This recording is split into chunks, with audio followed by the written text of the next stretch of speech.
Good evening, ladies and gentlemen. Once again, this is Locke. I'm going to be playing a custom level, this time based on Tomb Raider 3, as you can see by this menu here. This is made by The Vagrant, once again, also known as Kevin, and he's the same guy who made Cape Fear, and this one is going to be a lot shorter than Cape Fear. There aren't really many enemies to find. Oh, I forgot to delete the saves. Oh, well, we'll just start a new game and jump right in. Now, my cat, Charisse, is going to be joining us this time. She often likes to beg for attention while I'm trying to do stuff, and she is going crazy right now, so I apologize if I seem a little distracted, or if perhaps I'm not speaking clearly, which is, again, what I'm trying to work on these sorts of videos. So, before us is apparently Bartram Hall, according to the author's notes. I have no idea what the plot of this whole thing is. All I know is that there's someone called Uncle Silas, or Uncle Silas. I don't know which way it's in. Oh my goodness, now Charisse is trying to walk across the keyboard, and I'm afraid that's not going to work out for anyone. Righto. So, you make your way in here, and you can see that the door is shut. Listen to the eerie music. But there isn't really a whole lot to do in this level, but there's some. And first thing you're going to do is visit this little pool and grab some shotgun shells.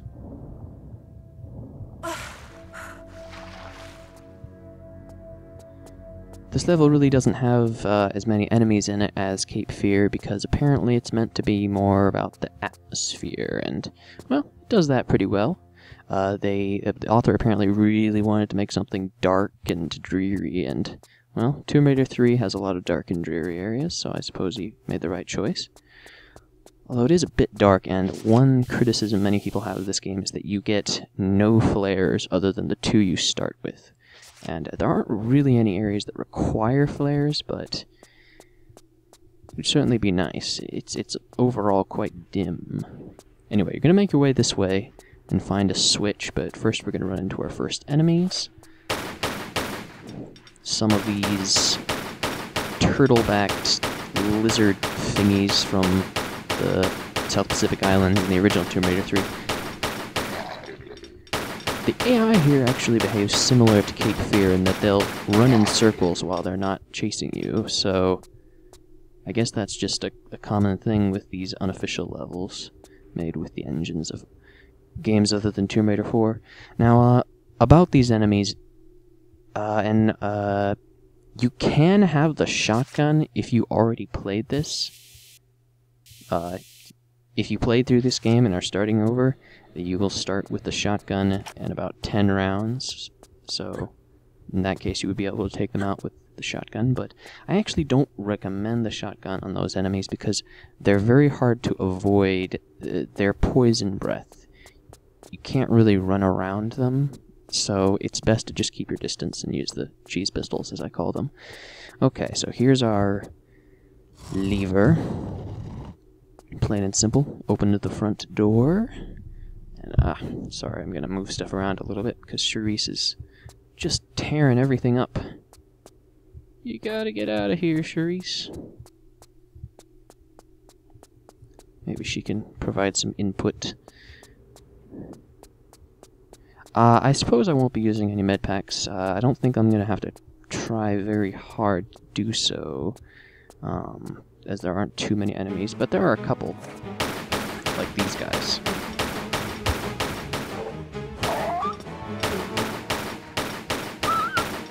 Yeah, I just sort of jump back and forth and roll these types of enemies, and they usually won't pose much of a threat.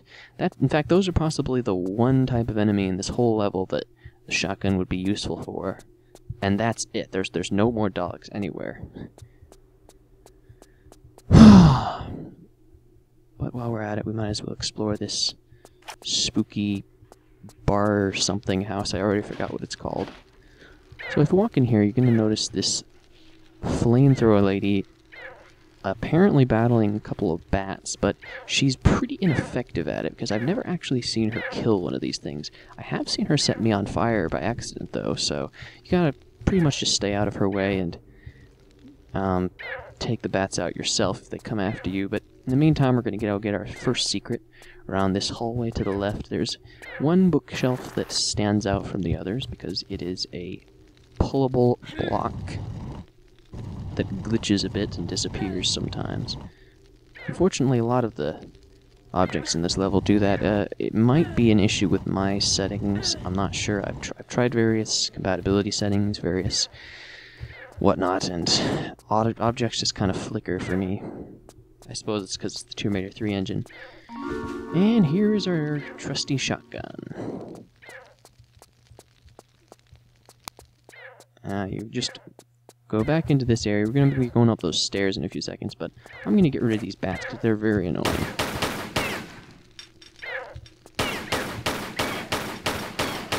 Whoa, I gotta be careful not to get set on fire.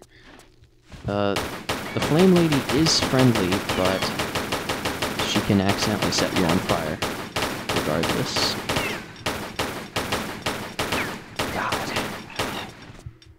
God. Now the thing about these bats are these bats are actually kind of interesting because they fly around and make noises kind of like the birds from Tomb Raider 3, but they're really hard to hit with your weapons, kind of like the bats from Tomb Raider 4.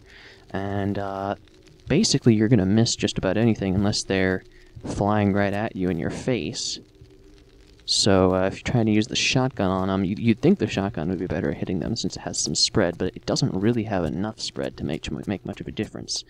Okay, so we're walking up these steps, and something I'm going to note. There's a little jump here that we're going to make over some spikes, but first off, there's also some flame traps that activate, but they only activate if you step on these tiles to the right, I believe. And we're going to skip that for the moment, but I'll show it to you because we're going to have to come back this way anyway.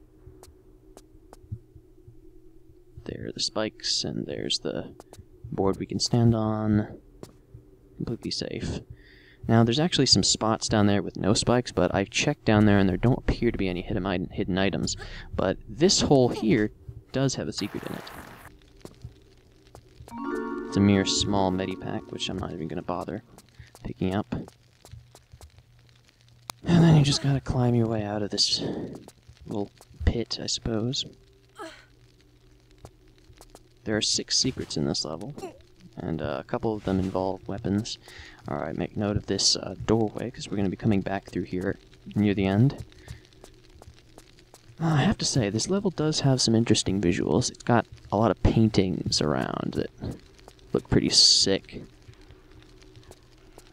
Another thing that's kind of neat is that you can actually climb on these bits of furniture. Well, sort of.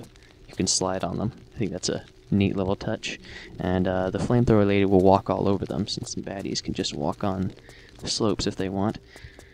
Righto, so we'll proceed back up this staircase, and this time I'm going to show you the flame trap. If you step over here, now there's fire over the spike pit, and that's going to actually be kind of tricky. You got to time it very carefully. And, right, because of that, I am going to save. I already have some save slots this time, because I did a little practice run before this. Righto, so, it's 1, 2, 3, if I recall. You count to 3, 1, 2, 3. I don't even know if those are real seconds, they're probably too fast, but 1, 2, 3. On the count of 2 is when you're going to run, so wait for it. And 1, 2, run. Seemed to be good. And I just took a standing jump. I believe you can take a running jump from there as well, and you'll be fine, but I'm just trying to be safe. So that's probably the most hazardous part of this whole level, to be honest, is the flame trap over the pit of spikes. But now that that's over with, we're going to go over this way and deal with some more bats. This time I'm going to try to use the shotgun, but it's not really going to do anything unless they're right up in front of me. Basically, if you see blood, it means you hit them. That time I got him. Miss. Miss! Well, with 5 shots I got him. I believe they only take like 1 hit from that thing, but I missed so many times, and there isn't really a lot you can do about that. So, we're going to be going on these chandeliers, and to do that, we gotta proceed through this curtain. and then take a running jump to that ledge. You have to grab. I don't believe you can make it without grabbing the ledge. And we're going to notice this little picture of a sort of topless lady. I'm not sure if she's actually topless or if she's just giving us a boob slip. It's a little blurry, so I'm not sure. But it's art, so it's okay, right? Alright, so this is also a little bit annoying. There's a bat that attacks you, but these bats are very random about their actual attacks. Sometimes they'll just kind of leave you alone, so you gotta be careful not to let them knock you off. I just stand here and take them out with the pistols. And probably miss everything. The flamethrower lady's trying to help me. You're not doing anything down there!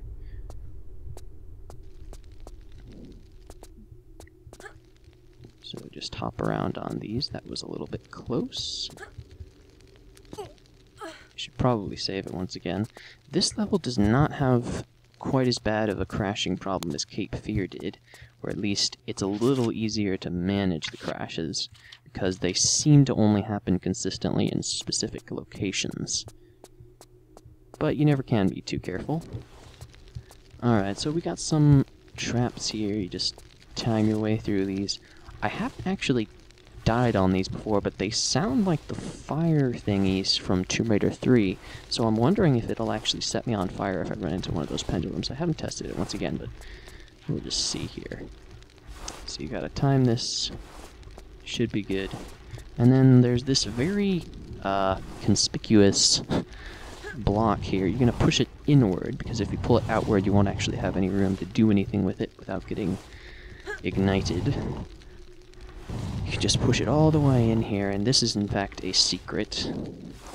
But it's a lot more obvious than the other one was, in my opinion. And what could it possibly be? Only the worst weapon in Tomb Raider 3. Everyone knows that this thing's pretty much useless, so I'm just gonna whatever.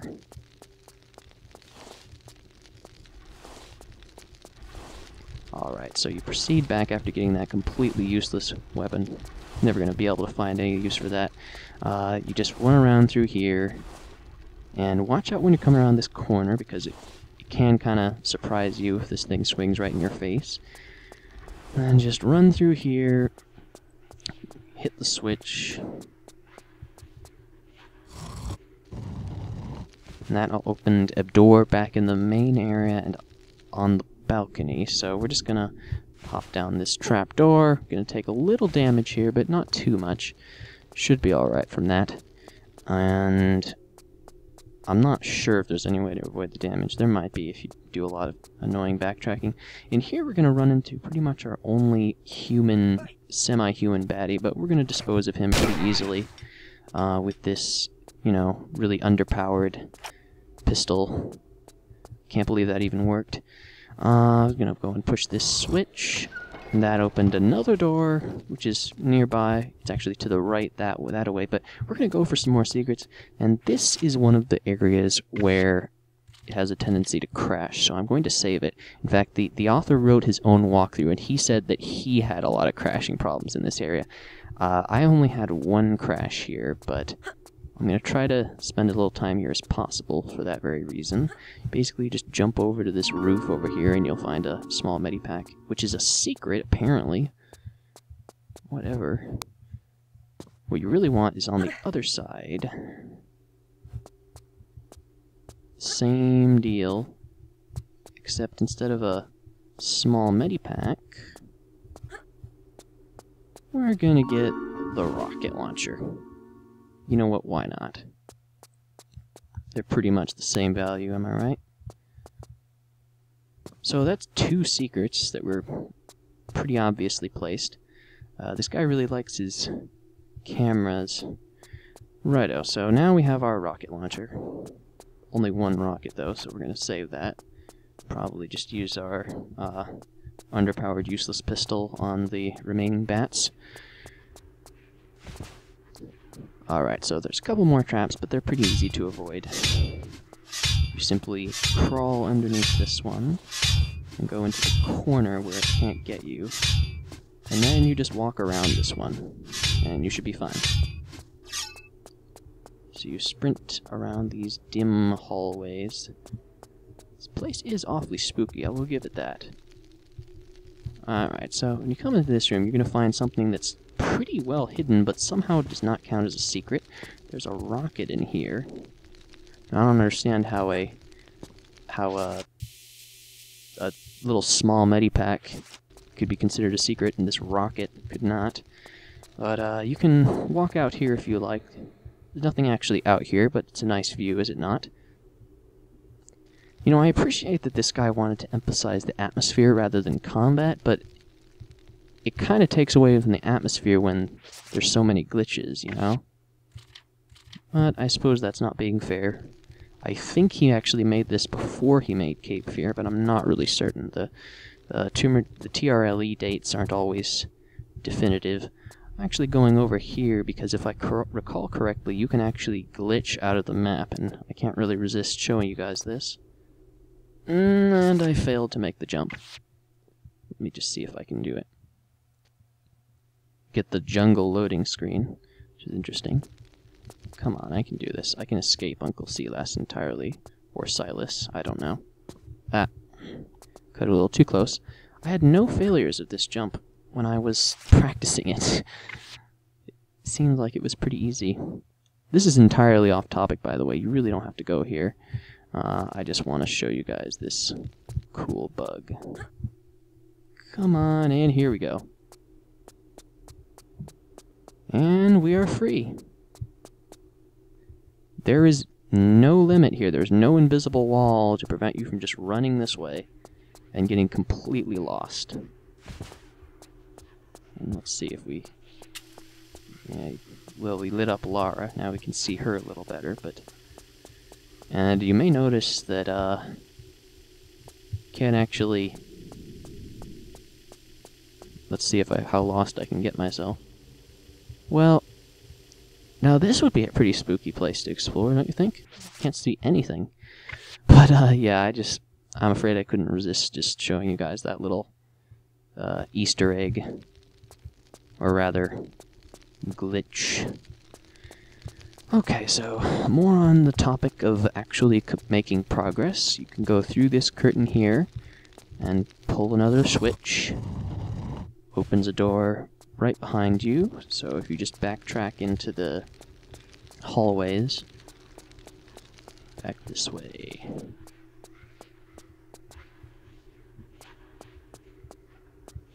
There's 2 rooms, and now the room to the right is empty, I believe. Except for these neat pictures, which seem to be on a loop. But, it's cool to look at, I suppose. The room to the left is not empty, however. It contains some Desert Eagle clips, which is quite nice.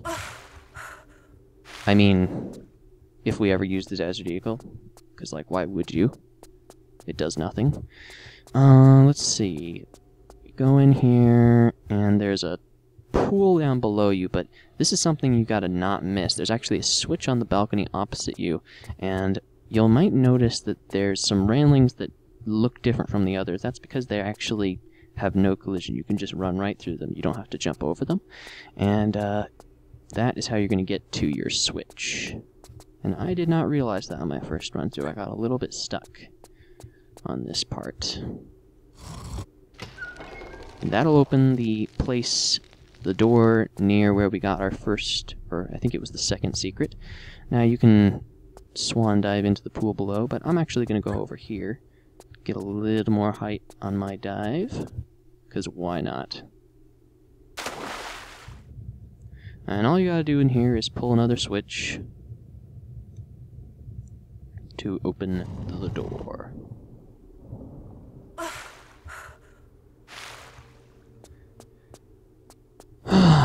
Just run through these hallways. And, oh yes, there's a bunch of bats here. Well, I'm just going to pull out my Desert Eagle. Let's see if I can hit anything. There we go. If they're right up front of you, usually you can hit them, but... Alright, that went very well. Usually I have to use at least 10 shots or so on these guys, because I can't freaking hit them. You just approach this door and it'll open for you. There's nothing really to be found in this room, if I recall correctly. And make your way across the main area once again. What's going on? The author actually calls that lady Miss Flame. Ms. Flame. Suppose. Her face looks like Lara. Although I suppose all the female models in Tomb Raider 3 look like Lara's face. Alright, so here is our library.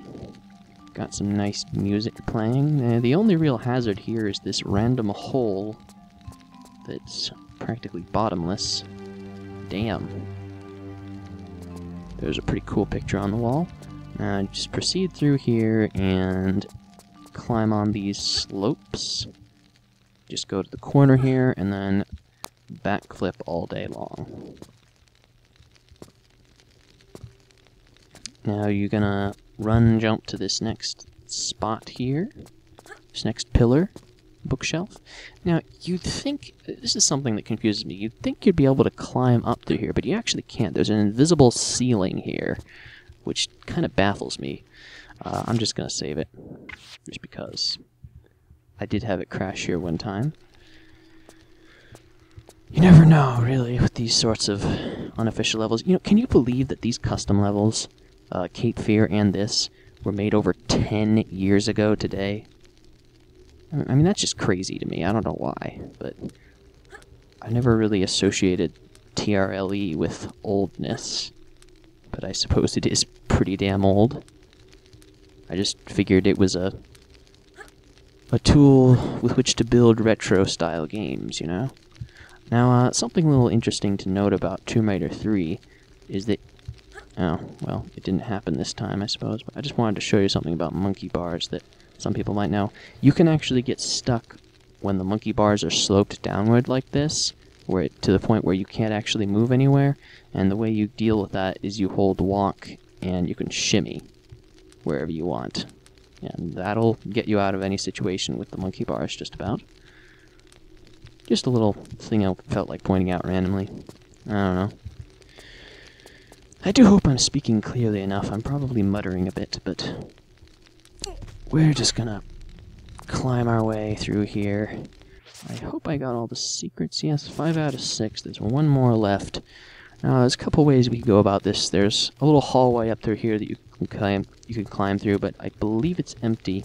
And you come out over there and you can walk out onto here, but you can skip all that by simply jumping and grabbing this walkway. So that is the exit area. We're going to fight the boss, but first you can go for this secret, which is nothing but a large medpack, medicine, magic mushroom. Alright, so we're going to run and jump to this place, mind the low ceiling. Now, funny thing about here is that there's some badass music that plays, but it only plays if you quit and reload your game. So I'm going to do that just because we got to have the boss music, you know what I'm saying? Alright, let's see if it works now. Hell yeah.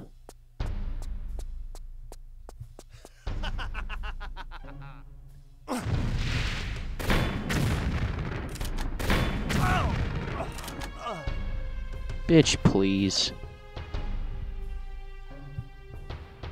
Well, that was Uncle Silas. Only thing I would note about this fight is that if you happen to have the rocket launcher, obviously he's a walk in the park. And honestly, he's a walk in the park if you have anything other than the pistols. But he's invulnerable until he does the little whoosh thing. He'll laugh and do the whoosh thing and cover the whole area in red, and that is when he becomes vulnerable. If you shoot him before then, I don't think he'll take any damage. Or at least that's been my experience. Now, this is a very bizarre glitch. I don't understand. This ladder, she can't actually grab onto it. She has to just sort of pull her way up. She'll grab it at the top. I have no idea how that happened, but this hall is full of surprises, isn't it? Perhaps you could say that Lara is simply hallucinating all these glitches. Like the lost artifact, everything's just a illusion.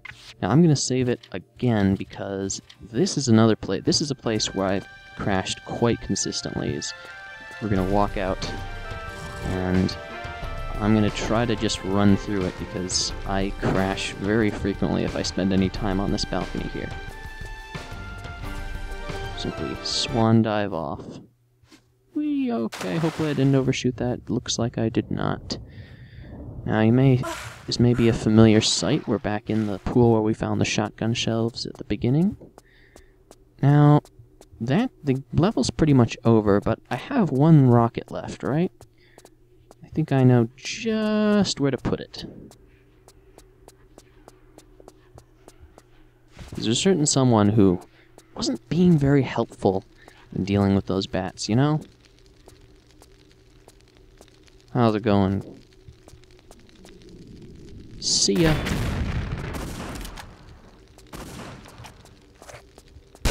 Also, I have some bullets in this, but not anymore. Since we have now utilized all of our ammunition, that reminds me, I also gotta use my flares, right?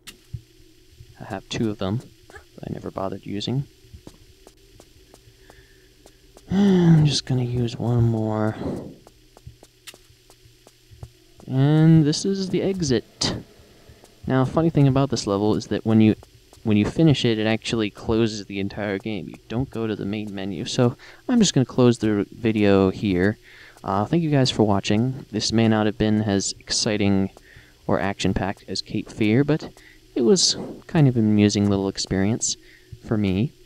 And next up, I think I'm going to go for some more traditional levels. I'd like to stick to standalone, relatively short Tomb Raider level editor games. There's just 1 or maybe 2 levels. If you have any suggestions, feel free to leave them in the comments. I also may do more of the Vagrants levels. I feel like there's a severe lack of videos about these levels on YouTube, so perhaps I'll do Villa Mortal next, which is a Tomb Raider 1 based game. Also, a new level just got released to TR3.net called... It's a demo, I don't remember what it's called. I believe it's not the Tomb Raider 2 demo. There's a Tomb Raider 2 remake demo that came out recently as well. There's been a lot of demos recently, hasn't there? This one's a different demo. I can't for the life of me remember. You know what? I'm just going to finish this off and then tell you guys what it is. As you can see, that was only 25 minutes of gaming.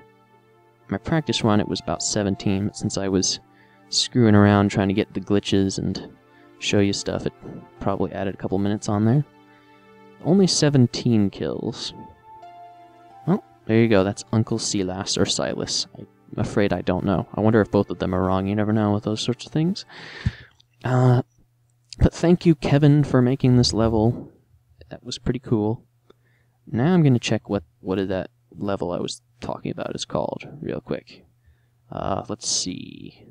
The brand new level demo that just came out is called Beyond the Shades, made by Rawadi.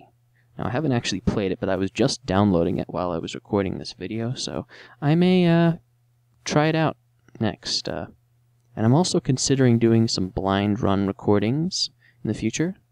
I don't know how that'll go. Might be a disaster if the levels takes me forever to complete when I'm blind, but we'll see how it goes, I suppose. I know I say that all the time. Good night, folks, and once again, thanks for watching.